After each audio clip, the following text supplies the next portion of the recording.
This is BRICS Global Television Network's weekly news roundup. We begin with the headlines. Iran holds presidential elections following the death of President Ebrahim Raisi in May in a helicopter crash. The South African rand takes strain against major currencies as the country waits for the finalisation of the new cabinet. And the men's cricket T20s concluded with a win for India. Hello, I'm Juliet Newell. We begin in Iran, where presidential elections have taken place. Voting was brought forward following President Ebrahim Raisi's death in a helicopter crash last month, necessitating early elections. Marked by a low turnout of around 40%, the presidential elections have not yielded an outright winner. Masoud Pezeshkian has secured 42.4% of the vote, while Saeed Jalili, a former nuclear negotiator, has garnered 38.6%. Conservative Parliament Speaker Mohammad Bagha Khalibaf follows with 13.8%, and another Conservative cleric, Mustafa Pur Mohammadi, has received less than 1%. With none achieving a majority, Pezeshkian, Iran's sole reformist candidate, will now compete in a runoff against ultra-conservative Jalili. A second round of voting is scheduled for Friday. Meanwhile, in South Africa, following elections in May, President Cyril Ramaphosa has been sworn in for a second term after the Government of National Unity was formed. But his cabinet is yet to be announced. BGTN South Africa correspondent Ingam Zileni reports. Firstly, let's look at what he said. He said that South Africans made clear with their votes in last month's election that they want their elected representatives to put aside narrow interest and work together to build the country. This has always been what South Africans want throughout the election years. This time it must have hit home given the poor performance of the ruling party in the last election. The ANC lost its majority, winning just 40.20% of the vote. In terms of the Government of National Unity, I think South Africa's got great potential, but it's not going to happen as quickly as people think. I think maybe it takes at least 6 months before you start seeing some progress. The thing is, most people in South Africa, all they want is water, lights, jobs and less crime. That's what everybody wants, and I think the new government can deliver that for us. Issues of basic service delivery continue to be a problem and will no doubt continue through his second term. Some places are still battling water outages, and then there's also the ever-present threat of load shedding. Now, the new cabinet will comprise of ministers from different parties as part of the Government of National Unity. They've got this one chance and they have to make it right. If they don't, and if they let us down on this Government of National Unity, we will lose utter faith in them. We only have to pray about it because I don't see any change. After 30 years, we are still stuck, we're still having challenges. Looking at the coalition governments that they've been having, the coalitions that they've been having in local government, I don't think it's going to work because I just feel like they're going to point at each other. That's why I feel like it's not going to work, this Government of National Unity. But I guess we'll see. South African citizens have spoken and changed the course of politics in South Africa. For the first time, ministers will be deployed from different political parties. I'm Ingam Zileni, BGTN in Johannesburg, South Africa. And the longer it takes for President Cyril Ramaphosa to finalise his cabinet, the more volatile the South African rand's performance is becoming against major currencies. Our BGTN business anchor Ray White explains. The rand initially did very well against the US dollar and the pound after the elections on the 29th of May. The problem is, though, since then, there have been basically 14 days of negotiation, 4 letters from President Cyril Ramaphosa to the DA trying to sort it out, and 0 agreement. And this means that confidence in the Government of National Unity seems to be going down. The Bank of America, they've warned that this maybe won't work. And the reason being is because if they can't agree on something right now, what happens in the future when it comes to passing budgets? So many people have basically said, what's the problem here? Are there ideological differences? Where is the problem? Comes down to the trade and industry portfolio, because originally President Cyril Ramaphosa offered that up to the DA, saying that could be one of your ministries. But now there's been pushback within the governing ANC saying, no, hold on a second, what about transformation? That's a key element to transformation. And if the Democratic Alliance takes over that portfolio, there's going to be a major problem. So these are some of the stumbling blocks. Also, the ANC originally said, we'll give you 7 ministries. Now it went down to 6. So again, the DA said, go back to your original deal. At the moment, though, the official opposition has been built up now for the MK party and the EFF getting together. And they're saying, we are the opposition, so where does this leave the DA? All this being put together is a major problem when it comes down to building a new government and a new state of play for South Africa. If this is not sorted out in the next, I would say, week or two, the rand will continue to founder a little bit, and perhaps we may have a problem in that it being more devalued. Ray White, BGTN Business, Johannesburg, South Africa. In India, following the country's recently held elections, Prime Minister Narendra Modi did not secure a full majority government either, and he's opted for a coalition government. However, the opposition appears determined to make Modi's running of government difficult. Our BGTN India correspondent S. Venkat Narayan has more. The newly elected members of Indian Parliament's lower house, the Lok Sabha, arrived in New Delhi on Monday. They are being sworn in as members in the new Parliament House. During Prime Minister Narendra Modi's 2 previous terms in office, his Bharatiya Janata Party (BJP) had its own majority, and no single opposition party had enough members in the House to be given the status of the leader of the opposition. So Modi used his majority to pass several controversial laws, ignoring the opposition's protests.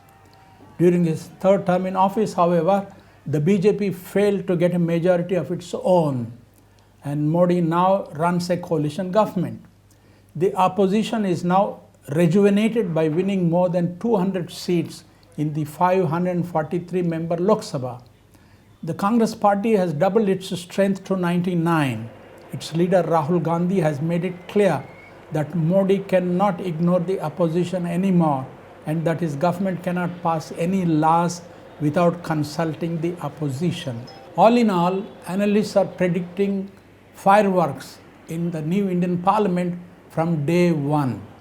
S. Venkat Narayan, BGTN, New Delhi, India. Saudi Arabia has reported that over 1,300 pilgrims died during the Hajj pilgrimage this month as the mercury reached scorching temperatures. According to the official Saudi press agency, the number of mortalities reached 1,301, with 83% of those unauthorized to perform Hajj and having walked long distances under direct sunlight without adequate shelter or comfort. These pilgrims come from more than 10 countries, with Egyptians accounting for 658 deaths, predominantly among unregistered pilgrims. Heat-related causes were cited in most cases, as temperatures in Mecca soared to 51.8 degrees Celsius this year. Saudi Arabia's health minister has, however, said that Hajj management was successful, stating the health system provides extensive specialized treatment, including for unauthorized pilgrims. The Hajj is a fundamental Islamic pillar and drew 1.8 million participants this year, with future adjustments likely to climate change concerns affecting pilgrimage safety. A fire at a South Korean lithium battery plant claimed the lives of at least 22 people, marking one of the country's deadliest industrial disasters in recent years. According to firefighters, the blaze erupted on the 2nd floor where lithium-ion batteries were being processed, causing a series of explosions that quickly engulfed the factory. Among the victims are 20 foreign nationals, 18 Chinese, 1 from Laos, and 1 of unknown nationalities. The bodies were severely burned, complicating identification efforts. The blaze, fueled by lithium batteries known for their rapid and intense combustion, emitted toxic fumes that swiftly overwhelmed workers, contributing to the high casualty count. President Yoon Suk-yeol has expressed concern over potential safety violations that got in the way of worker escape routes. Authorities are now scrutinizing similar factories handling chemicals to prevent future tragedies. Coming up, BRICS Plus Business News.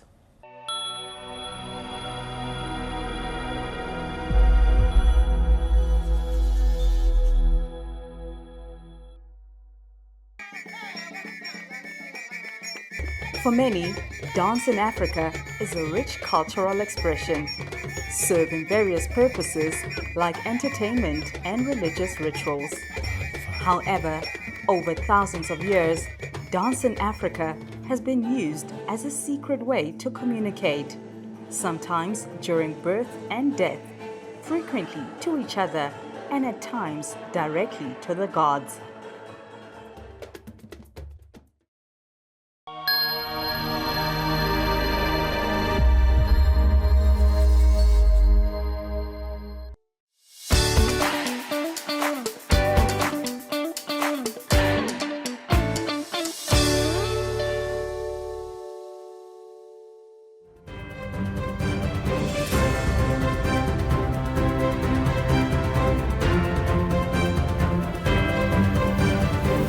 The South African beef industry stands poised for transformation with the resumption of beef exports to Saudi Arabia after 2-decade hiatus.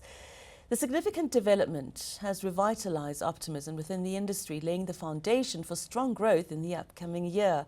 Our BTT and South Africa correspondent, Lebo Masike. In a move set to bolster trade relations, Saudi Arabia has started importing beef from South Africa, marking a significant milestone in the agricultural sectors of both nations. The kingdom became a new member of the BRICS Plus group this year, which already includes Brazil, Russia, India, China, and South Africa. The beef export agreement is set to bring extensive economic benefits to South Africa, according to Matthew Karan, director of Karan Beef, which is one of South Africa's biggest beef producers. So South African beef and lamb has just been approved for export into the Kingdom of Saudi Arabia. I believe opening up a market like the Kingdom of Saudi Arabia, which is a big market for beef and lamb, will just benefit the whole country as a whole. Renewed access to this market is critical to South Africa's ambition to expand beef exports, as the Saudi beef market is sizable and valued at over $5 billion. We've gone for a long period with South Africa not necessarily playing a significant role in beef exports in general. It is only in the later 2000s where we began to see South Africa switching into a net exporter and now having to send out to the world over 30,000 tons of beef that we are able to export. With regards to Saudi Arabia, South Africa hadn't played a significant role for a long period since the early 2000s. In the early 2000s, there were a few tons of beef that we exported there, both frozen as well as chilled or fresh beef. And over the past few years, then I would say the last 2 to 3 years, the conversation between South Africa and many markets in the Middle East began to warm up again to say, can South Africa still resume their participation there and actually be able to export some beef?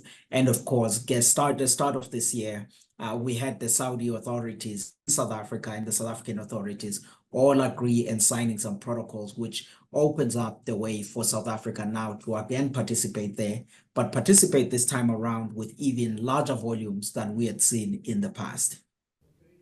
This deal follows rigorous inspections and certifications to ensure that the beef meets the stringent halal requirements and quality standards demanded by Saudi Arabia.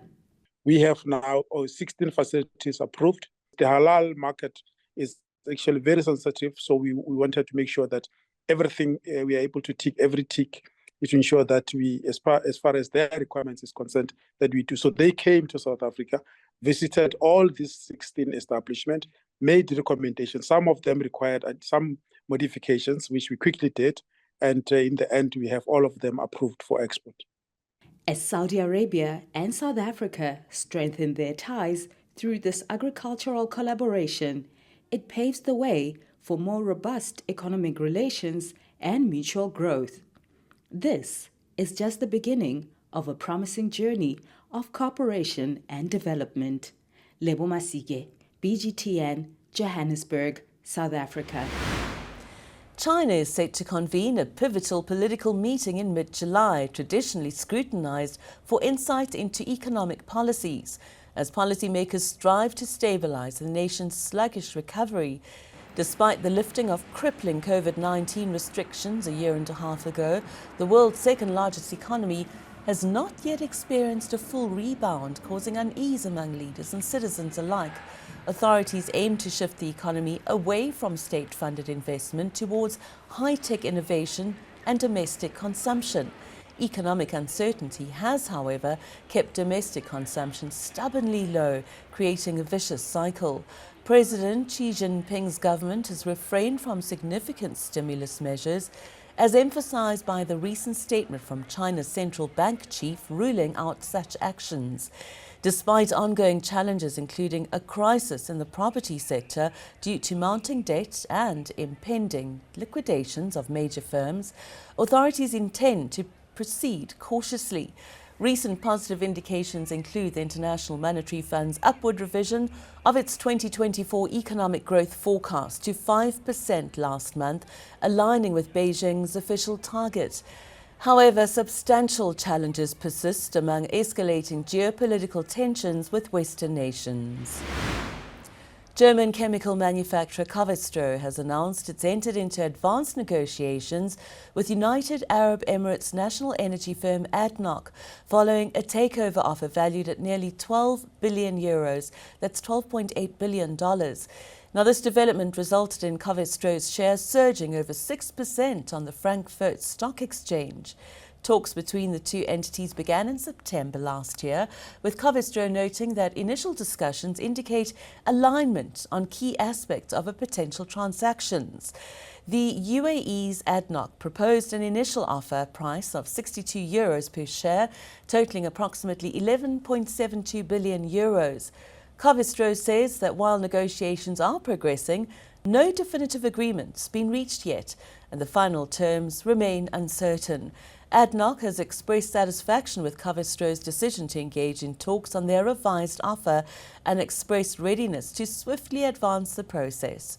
The potential acquisition is seen as strategic for ADNOC, led by Sultan Al Jaber, particularly in advancing sectors like chemical recycling, critical for future industry growth. Dubai's unveiled plans for an $8 billion stormwater runoff system following unprecedented floods in April. Sheikh Mohammed bin Rashid Al Maktoum announced the initiative, set to be completed by 2033, marking it as the largest of its kind in the region. The project aims to enhance drainage capacity by 700%, capable of absorbing over 20 million cubic meters of water daily across Dubai. The announcement comes after record-breaking rains on April the 16th submerged homes and disrupted Dubai's infrastructure, including its international airport. The deluge, worsened by inadequate storm drains, exposed vulnerabilities exacerbated by climate change. The initiative shows Dubai's commitment to bolstering resilience against future climate challenges, addressing shortcomings that previously relied on emergency water pumping to mitigate flooding impacts. The ambitious plan signifies a proactive approach to safeguarding the city's infrastructure and reputation as a global business and tourism hub in the face of escalating weather extremes. China and France have launched a joint satellite S-farm, Xishang, aiming to study gamma-ray bursts, the universe's most powerful explosions. Developed collaboratively, S-farm weighs 930 kilograms and carries 4 instruments, 2 French and 2 Chinese. These tools will detect gamma-ray bursts, which originate from massive star explosions on the merger of compact stars, emitting energy equivalent to billions of suns. The launch, facilitated by China's Long March 2C rocket, marks a rare cooperation in space between Western nation and China, especially since US restrictions on NASA-Beijing collaborations. SFOM's mission includes unraveling cosmic mysteries and studying the universe's evolution since the Big Bang. It'll collect data on gas clouds and galaxies encountered by gamma-ray bursts, aiding in scientific understanding of space dynamics and fundamental physics laws. SFOM's orbital placement, 625 kilometers above Earth, poses challenges due to the brief nature of gamma-ray bursts, prompting quick alerts and ground telescope alignments for detailed observations. And Google is expanding its translation service by adding support for 110 languages using its Palm 2 AI model. These newly supported languages include Afar, Cantonese and Manx, collectively representing over 614 million speakers. That's about 8% of the global population. The company highlighted that while some of these languages have millions of speakers, others are at risk with few or no active speakers, emphasizing efforts to preserve linguistic diversity. Google explained that its approach considers regional varieties, dialects and different spelling standards when integrating a language into its service. Coming up, BRICS Plus Sport.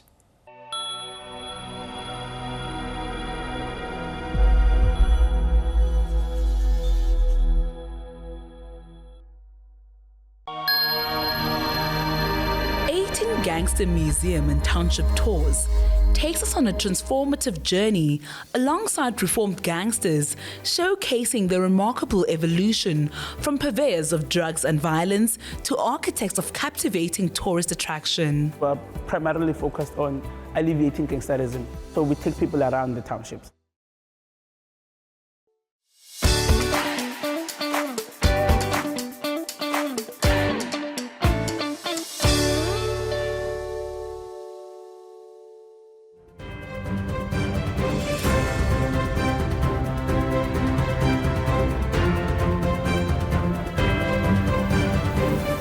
We begin with men's T20 World Cup news. It's been a thrilling action-packed tournament with plenty of upsets, but it was two BRICS Plus countries that made it to the final, South Africa and India.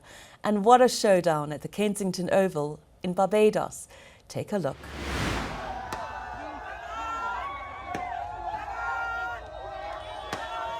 In a tense finale, South Africa required 16 runs from the last over, bowled by Hardik Pandya.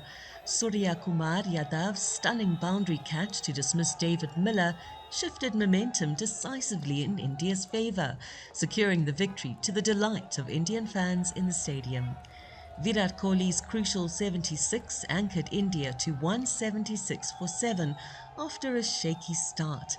Despite Heinrich Klaassen's aggressive 52, South Africa fell short, finishing at 169 for 8 against India's strong bowling and fielding. India's second T20 World Cup triumph has ended their 11-year wait for a major ICC title since the 2013 Champions Trophy. For South Africa, it was a devastating end, despite their valiant efforts throughout the tournament, having reached their first ever T20 World Cup final. Captain Aiden Markram expressed pride in their performance but admitted the disappointment of falling short in the ultimate match. The win for India is bittersweet though, as Virat Kohli and Rohit Sharma announced their retirements from T20 internationals just after the game, symbolising the end of an era in Indian cricket. India has appointed a new president of the Professional Golf Tour. World Cup winning cricket captain Kapil Dev is taking the reins. And you might be asking why a cricket star to oversee golf. Well, his experience as a professional sportsman is being cited as a factor in the decision to appoint him. With high hopes, Dev will grow professional golf in the country. Dev, aged 65, was one of the world's premier all-rounders, guiding India to the inaugural World Cup victory in 1983.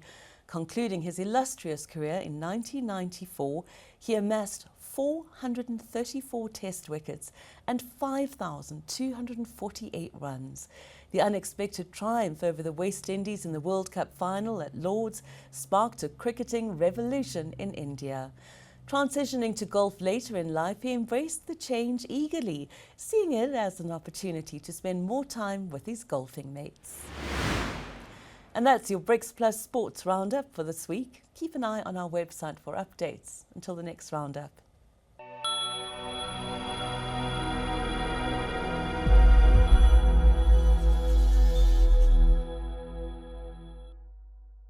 Coming soon on BRICS Global Television. You donated your kidney to a stranger. So can you talk us through how that came about? The story actually starts with a Facebook post, interestingly. Samantha put out a message that her father, that they were looking for a kidney for her father. And unfortunately, none of their family members were a viable match for him. And they were turning outwards to try to find someone to come forward to save his life. And when I saw the message, just something resonated and like a little light bulb. And I thought to myself, maybe that's something that I could do.